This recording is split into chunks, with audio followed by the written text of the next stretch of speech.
తాకట్లో ఉన్న మీ బంగారం ఈ రోజు ఎంత ధర చేస్తుందో కొమ్మూరి గోల్డ్ వాళ్ళకి కాల్ చేసి ఫ్రీ గోల్డ్ కాస్ట్ చెక్ చేసి చెప్తారు. అందరికీ నమస్కారం. సుమన్ టీవీకి స్వాగతం. ప్రస్తుతం మనతో పాటు ఉన్నారు శ్రీ విద్య ఉపాసకులు.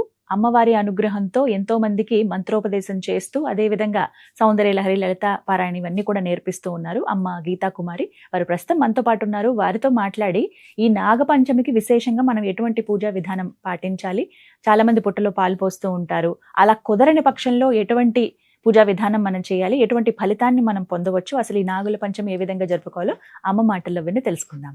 అమ్మ నమస్కారం. శ్రీ గురుభ్యో నమః, శ్రీ మాత్రే నమః. నమస్తే అమ్మా.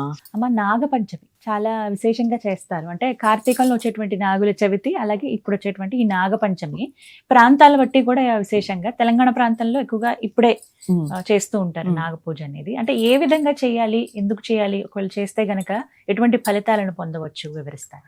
నాగపంచమి అనేది చాలా విశేషమైన తిథి. ఎందుకు అంటే సర్పము మానవుడు ఇద్దరు ఒకటే. చాలా వరకు ఈ విషయం తెలీదు.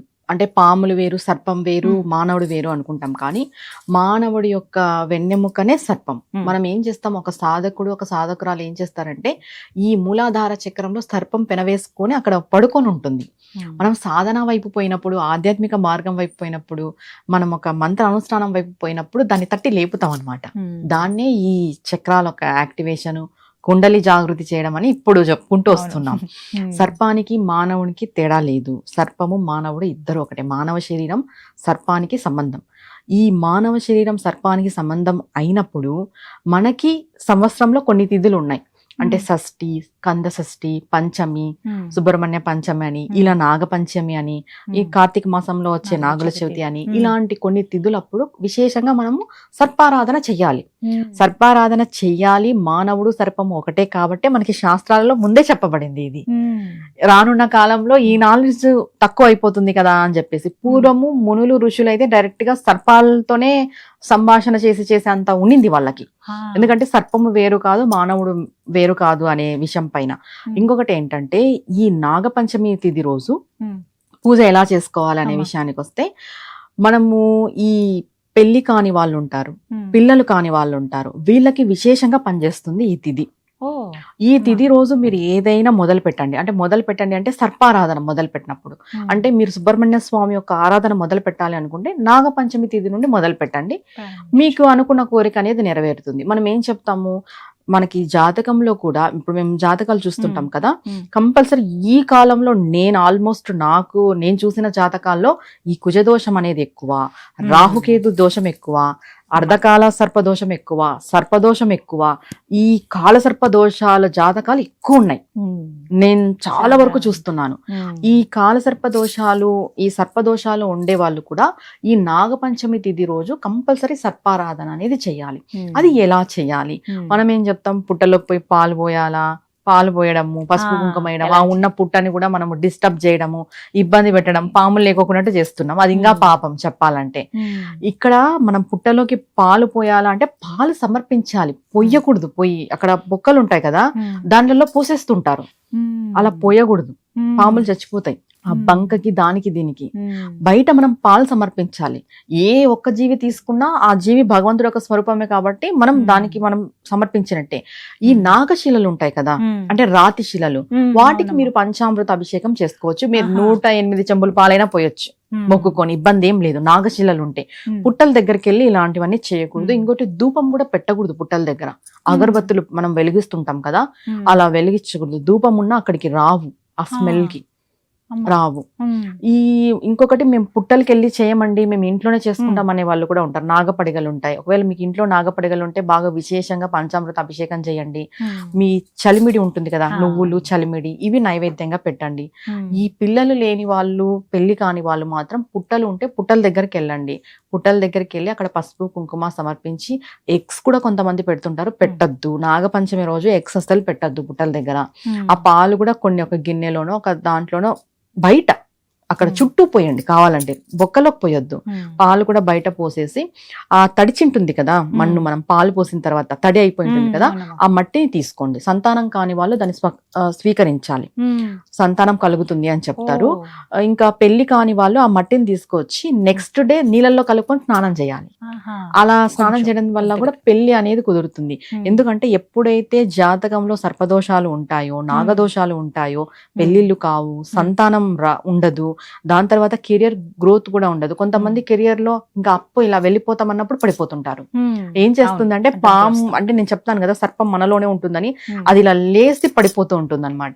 అలా మన జాతకరీత్యా పడిపోయినప్పుడే మనుషులు కూడా కెరియర్ లో ఇలా వెళ్తూనే ఉన్నట్టుండి పడిపోతారు. అది ఏంటి అనేది వాళ్ళకు కూడా అర్థం కాదు. ఇలాంటివన్నీ కెరియర్ లో ఇబ్బందులు ఉండే వాళ్ళు కూడా ఈ నాగపంచమి రోజు విశేషంగా పుట్ట దగ్గరికి పోయి పూజ చేయండి. లేదు అని అంటే మాకు ఇప్పుడు ఈ కాలంలో పుట్టలు కూడా అవైలబిలిటీ లేవు, ఇంట్లోనే ఎలా చేసుకోవాలి, మాకు ఈ నాగ పడిగ కూడా ఇంట్లో లేదు, మేము పాలు పోయాలనుకుంటున్నాం ఎలా అనే వాళ్ళకి కూడా ఈ డౌట్ ఉంటుంది కదా.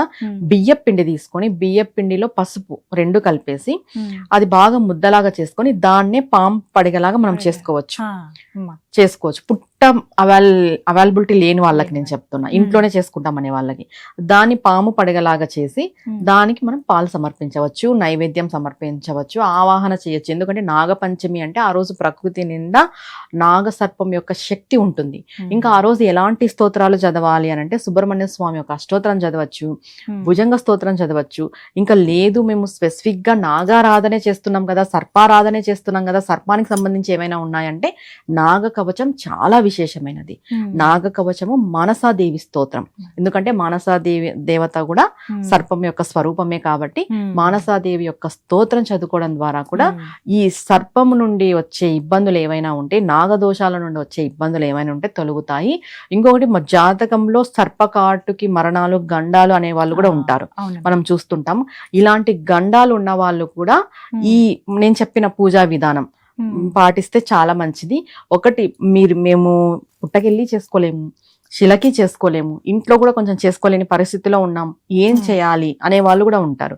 అంటే ఇలా బియ్యం పిండి పసుపు పెట్టి చేస్తే ఇంట్లో అరిచే వాళ్ళు ఉంటారు, పాము ఎందుకు చేస్తున్నావు, పుట్టెందుకు చేస్తున్నావు ఉంటారు, ఇంట్లో కొంచెం ఇబ్బంది పెట్టేవాళ్ళు. ఇలా ఉన్నారంటే మీరు మనస్ఫూర్తిగా ఒకటే అనుకోండి, నాగపంచమి తిథి రోజు ఏం చెప్తారంటే, ఒక నార్మల్ ఈ రైతులు వీళ్ళంతా ఉంటారు కదా, అప్పుడు పూర్వం అనేవాళ్ళంట, అంటే నన్నేలు నాగన్న, నా ఇంట నేలు, నా కులము నేలు అని. అంటే నన్ను నువ్వు ఏలేవాడివి, నా ఇంటిని ఏలేవాడివి, కులముని ఏలేవాడివి, అంటే నాకు వంశాన్ని ప్రసాదించు.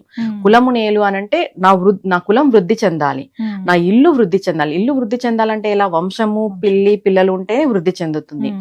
నీకు పొరపాటున నేను పడగ తొక్కినా కూడా పగవాడు అనుకోవద్దు, మనవాడు అనుకో. అంటే నువ్వు నా పైన కసి పెట్టుకోవద్దు, వీడు నాకు తొక్కినాడు తగిలిచ్చినాడు అని మళ్ళీ నన్ను వెతుక్కుంటూ రావద్దు. జనరల్ భాషలో ఇది, వెతుక్కుంటూ రావద్దు, నన్ను మంచిగా అనుకో, మనవాడు అనుకో, నిన్నేం పొరపాటున నేను తొక్కింటాను.